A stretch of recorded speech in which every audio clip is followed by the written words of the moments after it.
Olá, seja bem-vindo a mais um programa Educação em Pauta. No programa de hoje a gente vai conversar sobre inovação na sala de aula e sobre uma oficina interessantíssima para você que é professor, para você que é aluno e para você que repensa o ambiente da sala de aula e não só o ambiente da sala de aula, mas também o ensino, o papel da educação na vida de todos nós.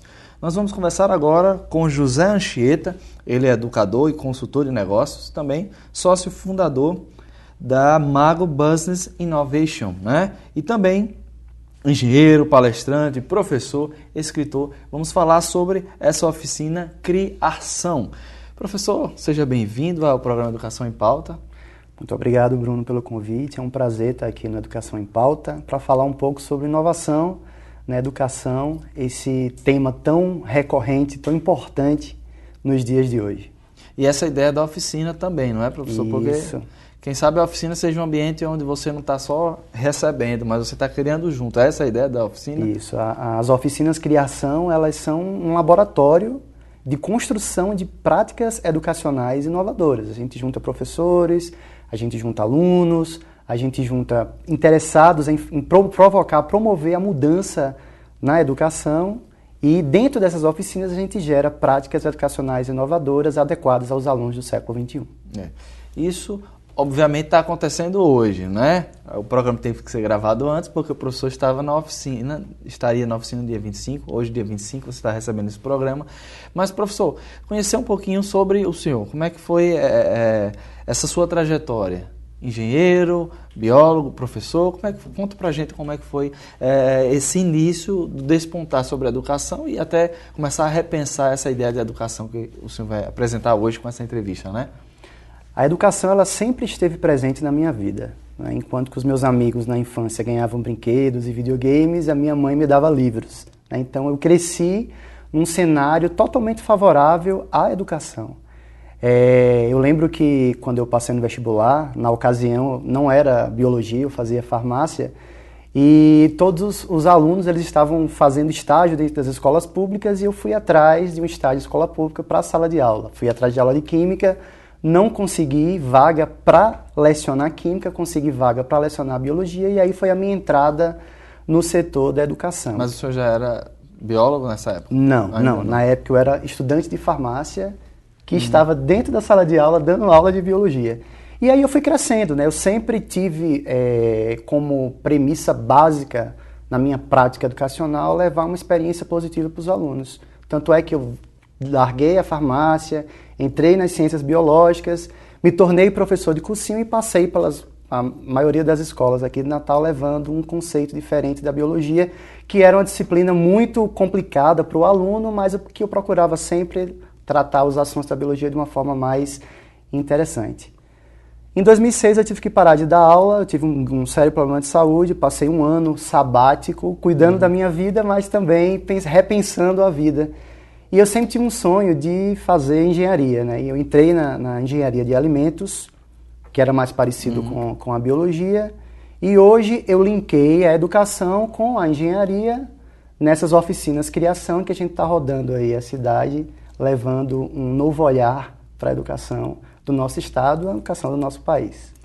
No último dia 27 de março teve a primeira oficina, né, aqui no IFRN, em parceria com a Assessoria de Extensão do Campus de Educação à Distância, né? Hoje, dia 25, está acontecendo a segunda.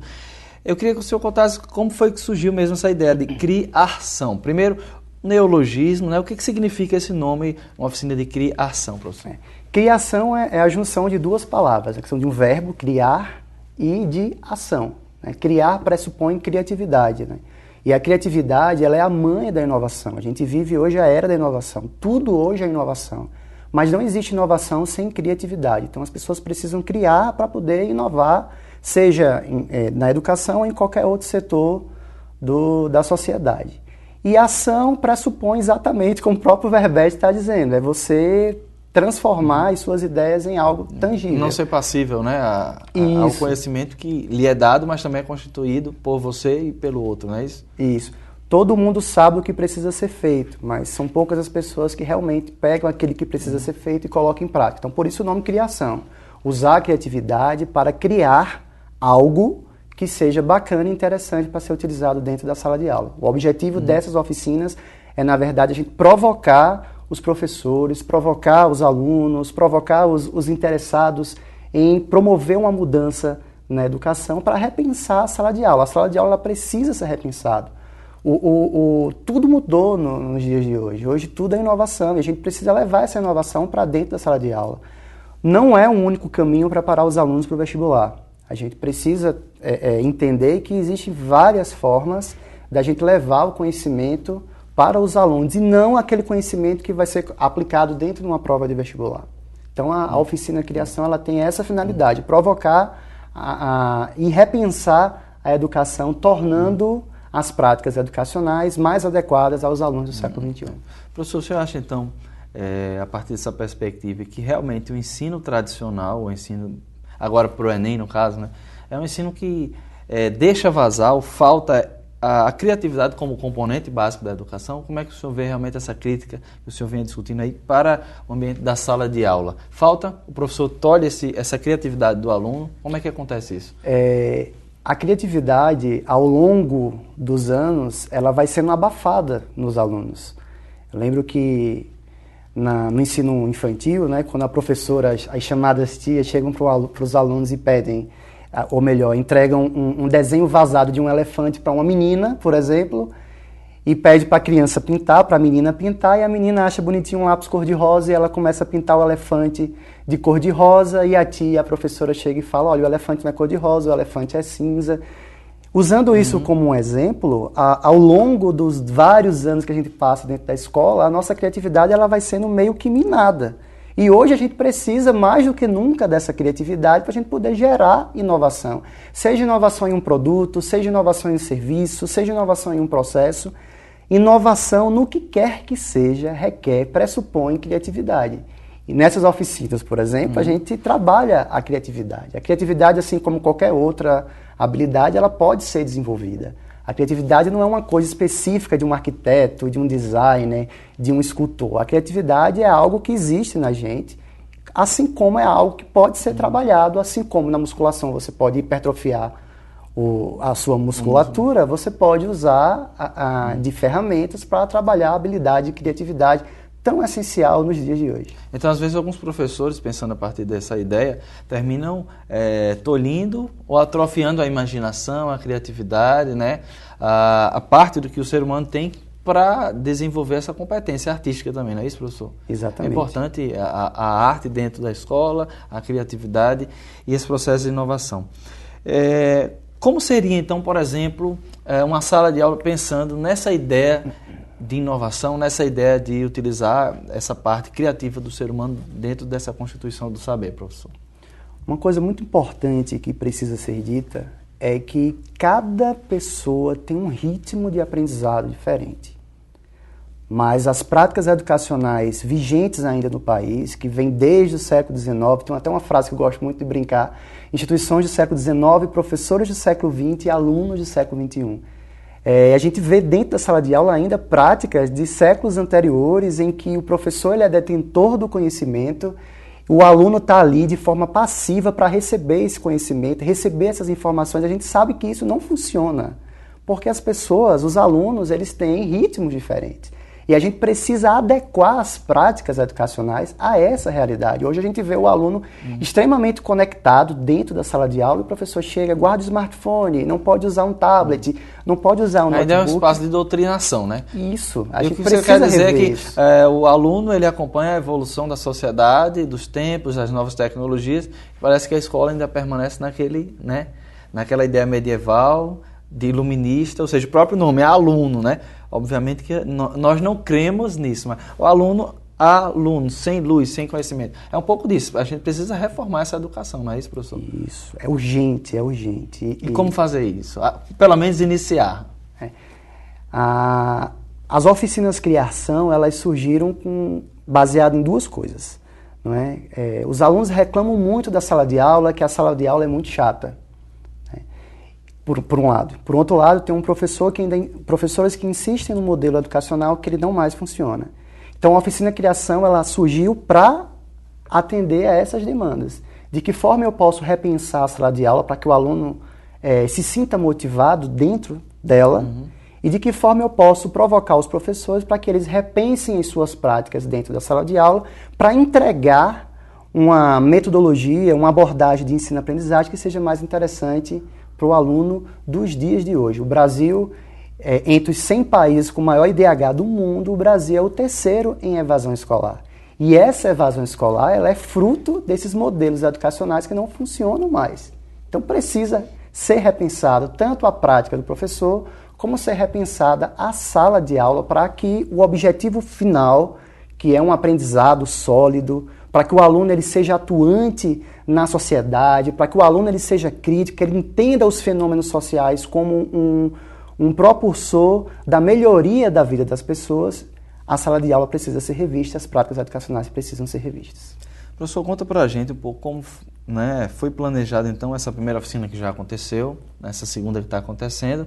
No caso, são oficinas sistemáticas, mensais, né? Conta para a gente como é esse planejamento dessas oficinas.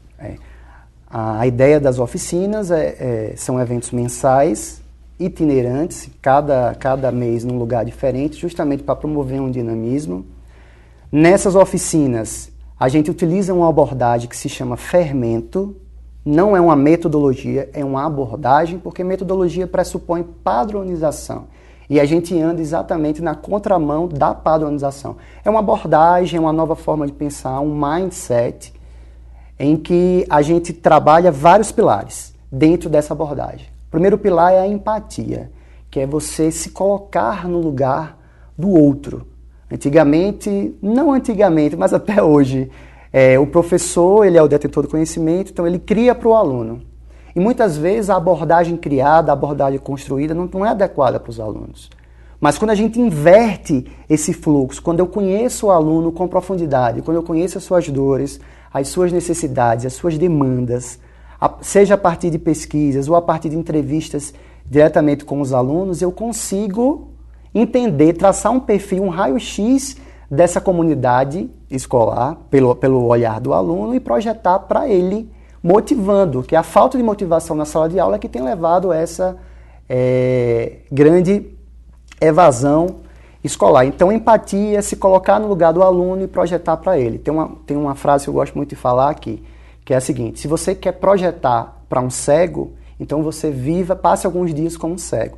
Se você vai projetar para um aluno um novo formato de aula, uma nova estrutura para a sala de aula, então viva o aluno, se coloque na pele do aluno e projete para ele que você vai ser mais assertivo. Dentro dessa abordagem, o senhor utiliza um nome que é bastante interessante, que é co-criar. Na realidade, não seria um neologismo, mas como é que funciona essa construção coletiva, né, entre a outra pessoa e essa junção? A cocriação, ela parte do pressuposto de que cada pessoa tem suas habilidades e competências. Então, quando eu consigo gerar diversidade dentro de um espaço, onde eu consigo, a partir dessa diversidade, utilizar as habilidades e competências de cada agente ali envolvido dentro do processo, eu consigo gerar criatividade e, uma vez gerando criatividade, eu consigo gerar inovação. É essa a proposta. A cocriação é você juntar pessoas com expertises diferentes, com habilidades e competências diferentes, que essas habilidades e essas competências elas podem se juntar na construção da inovação nesse contexto da sala de aula. Essa abordagem, ela repensa a sala de aula, né? Isso. Então, a pergunta que eu faço: como é que acontecem essas próprias oficinas? Dentro da sala de aula tradicional, né, com aquelas cadeiras enfileiradas do modelo cartesiano de educação, as pessoas saem do seu lugar, funciona em outros ambientes, como é que funciona, professor? Vou dar um exemplo. Sempre quando eu vou produzir alguma coisa inovadora, eu sempre faço um protótipo, né, que é um produto mínimo viável. Você pensa, você cria, você transforma essa criação em um protótipo e você testa antes de implementar na prática. Essa oficina, quando ela estava em fase de testes, a gente fez na cobertura de um prédio da UFRN. Eu juntei alunos de engenharia de alimentos e a gente começou a discutir temas relacionados ao empoderamento da comunidade escolar. Então, a oficina criação, apesar da gente ter iniciado dentro de uma sala de aula, a gente vai quebrar os muros da escola e ir para a rua, ir para os espaços sociais, fazer no Parque das Dunas, fazer no Parque da Cidade, porque o nosso interesse é promover uma experiência. A gente vive a era da experiência, da inovação e da experiência. Então, quando a gente começa a utilizar a oficina em espaços diferentes, o resultado final ele é mais interessante. Quais são os outros tópicos, então, dessa abordagem fermento? Experimentação. Diferente de uma sala de aula tradicional, que o professor fala e o aluno pega o caderno e anota, a abordagem fermento é uma abordagem totalmente experimental e experiencial. Foco no doing. As pessoas elas aprendem fazendo. Eu não acredito muito no ensino, eu acredito na aprendizagem, né? Na construção coletiva, colaborativa da aprendizagem. E a melhor forma dessa aprendizagem ela ser construída é fazendo. Você pegar, sentir as coisas e a partir do tato, a partir da prática, gerar alguma prática inovadora. Então, assim, a experimentação ela é muito importante. Foco no doing, aprender fazendo é muito mais interessante do que o professor detentor do conhecimento repassando os conteúdos para os alunos. Tem outros tópicos, né? Mas no seu próprio discurso eu acho que deixa vazar essa questão. A sala de aula, como uma pessoa que palestra. Nessa entrevista dá para notar essa metodologia, ou seja, o senhor é bastante didático nas respostas também. Então o professor precisa ter esse time, não é, professor? E isso é muito importante. Essa ideia, porque às vezes a gente tem um professor que está só dentro da sala de aula, ele apenas vai jogando o que ele tem de informação também, né? A parcela fragmentada de conhecimento que ele tem para o aluno, e isso às vezes falta para quem está do outro lado recebendo. Ele termina, o aluno fica sem paciência, ou não compreende bem, né? Isso atrapalha bastante também essa construção coletiva que o senhor está colocando, né? Exatamente. A gente precisa adequar mais essas metodologias, essas práticas às necessidades dos alunos. Por isso que o primeiro pilar da abordagem fermento é a empatia. Você se colocar no lugar do aluno e entendê-lo para projetar.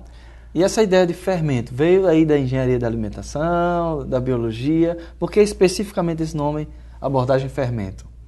Fermento no sentido de crescimento mesmo, né? As pessoas que se valem dessa abordagem, elas otimizam as suas práticas, seja dentro de uma empresa ou dentro da própria escola, dentro da sala de aula. É fermento no sentido de crescimento mesmo, de crescer. O senhor tem uma frase bastante interessante que, obviamente, fizemos a pauta para fazer a entrevista, que é: venha projetar conosco a escola para o futuro, né? Como é que a gente pode ter outros passos para essa escola, professor? Além, obviamente, tudo que o senhor já respondeu aqui. Mas quais são outras estratégias que a gente poderia tomar dentro desse método? Olha só, você entra numa sala de aula convencional e se você der uma olhada para a sala de aula, você vai ver que a maioria dos alunos estão mexendo no smartphone, alguns estão mexendo no tablet. Então, quando a gente vai projetar a escola do futuro, é você se valer de todos esses instrumentos que os alunos utilizam para você promover uma educação mais interessante para eles. O uso do smartphone, o uso de novas tecnologias, a questão do ensino híbrido, que mistura a sala de aula com o ensino à distância, a questão de você trabalhar por projetos, a questão de você trabalhar em cima de problemas, a solução de problemas. Tudo isso é um olhar futuro para a sala de aula, né?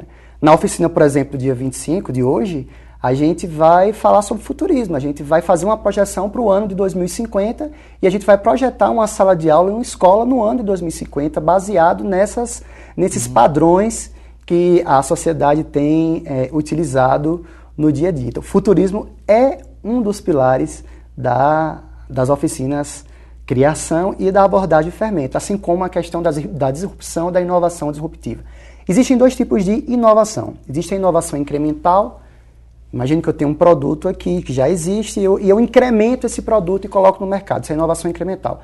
Inovação disruptiva, disrupção é você quebrar paradigmas, é você criar novos mercados, é você criar novos cenários, é você criar coisas que as pessoas até então nunca imaginariam que iriam precisar delas. E essa oficina?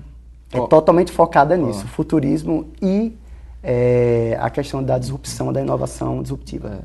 Como é que os professores eles recebem esse tipo de abordagem, professor? Né? Eles vão repensar o seu fazer, quem sabe de anos, professores com 20 anos, 30 anos ou mais, ou até menos, mas como é que eles param, né, dá aquele baque, agora vamos repensar, será que o que eu estou fazendo até agora é interessante, eu preciso mudar? Como é que acontece isso na sala de aula? Tem como contar pra gente um pouco disso? Primeira mudança, as pessoas tomam um susto, né? Dando um exemplo, eu preciso emagrecer 20 quilos, e eu preciso mudar os meus hábitos alimentares, eu preciso fazer atividade física e isso gera um certo desconforto. Então, a mudança, ela assusta um pouco. Mas como a abordagem ela é extremamente dinâmica, extremamente lúdica, extremamente motivacional e experiencial, a gente consegue levar um pouco de conforto para os professores. Então, os professores eles trabalham fora da zona de conforto, mas com um certo conforto. Existe também professores que se negam a fazer diferente, alguns professores que são resistentes, mas a oficina em si, a abordagem em si, ela meio que dilui essas características. E até servem para refletir, né? Aqueles que concordam ou não concordam. Mas como é que o senhor acha que o aluno está preparado, né, para esse professor? Ou realmente a gente está construindo um professor, uma sala de aula e, por consequência, um aluno a longo prazo? Olha, o aluno quer inovação, o aluno quer novidade, então isso é urgente. Então, todo pelo contrário, o aluno já está esperando esse professor que seja antenado. Isso. Tanto é que os professores que mais fazem sucesso na sala de aula são os professores que têm abordagens diferentes. Quando você chega numa sala de aula, que o professor liga o notebook, que projeta no data show, que fica sentado ou em pé, blá, blá, blá, muitas vezes lendo slides, os alunos não têm interesse nisso. Os alunos querem coisas diferentes. É por isso que tá até aqui tatuado no meu braço, infinita criatividade. Isso aqui é o futuro. É utilizar a criatividade para fazer coisas diferentes. Criatividade, se eu puder definir, criatividade é uma ferramenta de solução de problemas.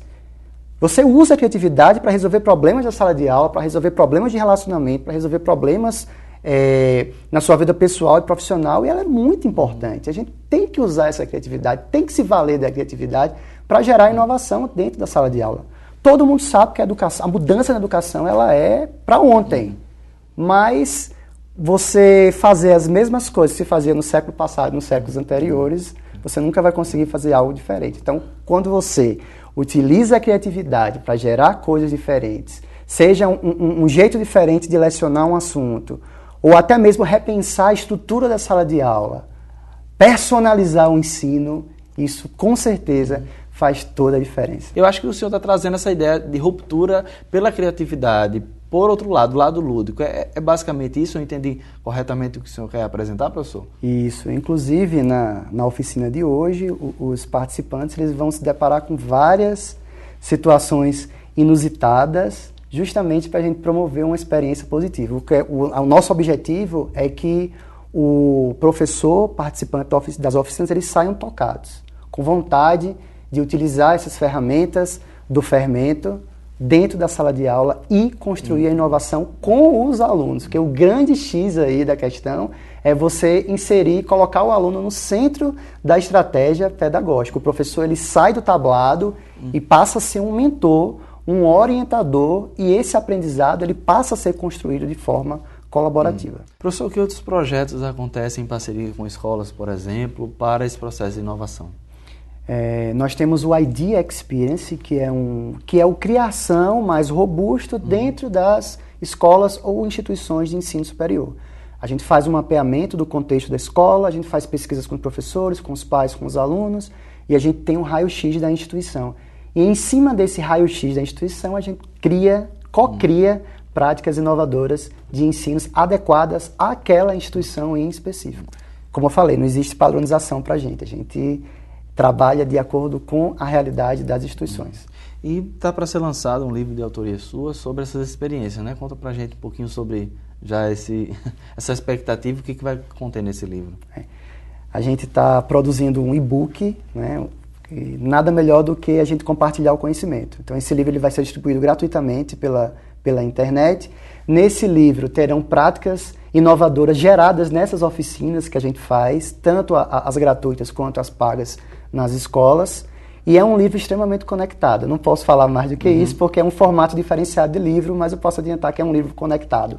É um livro que quando você chega na última página, não acabou o livro, é um livro que ele está em constante reformulação. Professor, tem alguma experiência, né? Recentemente saiu aquela matéria da Finlândia, ou seja, parece que as sociedades estão clamando por uma reforma não só latino-americana, como temos diversos teóricos da área da educação, não só no eixo europeu, mas internacional mesmo, mundial, no campo da educação, né? Tem alguma experiência mais inovadora nessa questão de reformular esse ambiente da sala de aula que o senhor poderia contar para a gente? Olha, vocês podem ter certeza que se por um lado muitos professores, muitos educadores reclamam do sistema educacional brasileiro, existem muitas pessoas fazendo a diferença nas escolas. E por incrível que pareça, a inovação está muito mais presente na escola pública do que na escola privada. Isso Você interessante, né? tem, citando um exemplo, pontuando, o Facebook, ele tem uma base em Heliópolis, na favela de Heliópolis de São Paulo, onde eles estão distribuindo internet gratuita para todos, gerando novos negócios dentro de uma estrutura que da favela em si, que não teria, pelas vias comuns, ela nunca teriam acesso a esse tipo de coisa. Existem várias escolas públicas de São Paulo, várias escolas públicas do eixo Rio-São Paulo, Sul-Sudeste, inovando nessas práticas. E eu fico muito feliz em saber que existem pessoas que, assim como eu, estão tentando levar um novo olhar para a educação aqui no Brasil, porque a gente precisa, de fato, arregaçar as mangas e fazer a coisa acontecer. Não adianta esperar pelas outras pessoas. Não só teorizar, né? Porque falta criatividade. A gente só vai apontar os erros e não cria estratégias para melhorar o ensino. Inclusive, pegando a sua fala, o erro ela é muito importante. A escola, ela avalia o aluno pelo que ele acerta. E quando a gente sabe que a maior fonte de aprendizado são os erros. O erro é muito importante dentro do processo. É muito importante que a gente erre para que a gente siga caminhos diferentes. O erro ele é um indicador de que você está no caminho errado. E o erro precisa ser inserido dentro do processo educacional. A Finlândia, por exemplo, em 2016, ela vai reestruturar o currículo dela. As aulas, ao invés de ser aulas por disciplinas, vão ser aulas baseadas em fenômenos, aulas baseadas em projetos, em que eu misturo vários professores, vários alunos de idades diferentes para co-criarem soluções que atendam a necessidade de todos. José, infelizmente nós terminamos o nosso tempo já esgotadíssimo, mas agradecemos a entrevista de hoje e essa oportunidade também de repensar a educação.